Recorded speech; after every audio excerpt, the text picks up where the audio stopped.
Handa na kaya ang ating gobyerno magpa-free wifi sa buong Pilipinas? Isang panukala pong inihain sa Senado kaugnay nito kung saan planong bigyan ng wifi access ang lahat ng bayan sa tulong ng mga telecommunications company.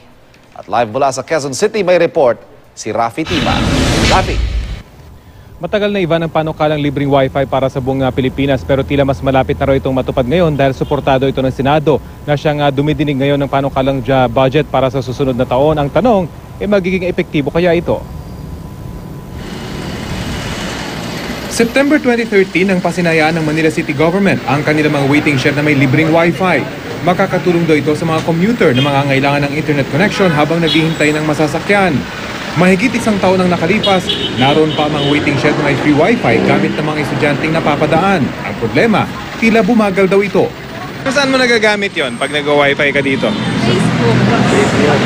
Ano ba? Sa Twitter. Twitter din. Hindi ka ba nakakagawa ng assignment paggawa ng mga Google search, gano'n? Mabagal. Mabagal. Sa passport, nakiki-internet kami ganun. Ano usually ginagawa niya? Facebook po, tapos Instagram, Google. Pero ginagamit nyo rin ba sa school yon?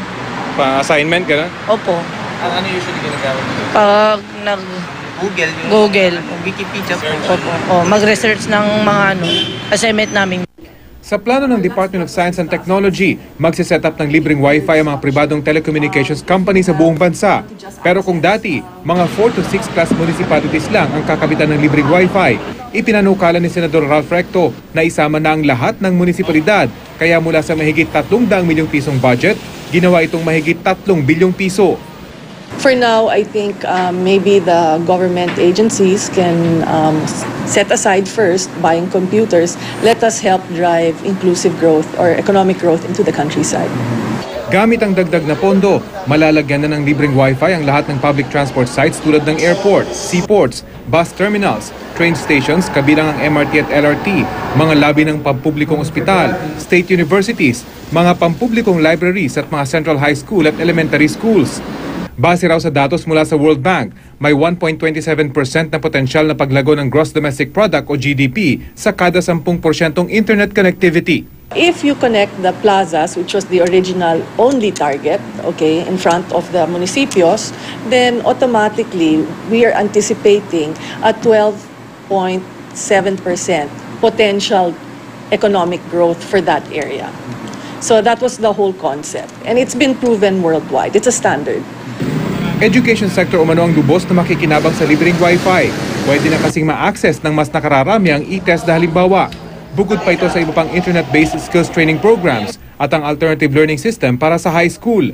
Sa ngayon, may mahigit 300,000 nakarehistro sa TESDA online program. Numerong tiyak na madadagdagan kapag nagkaroon ng wifi sa mga liblib na lugar. The most important part to all this is we are giving equal opportunity to everybody.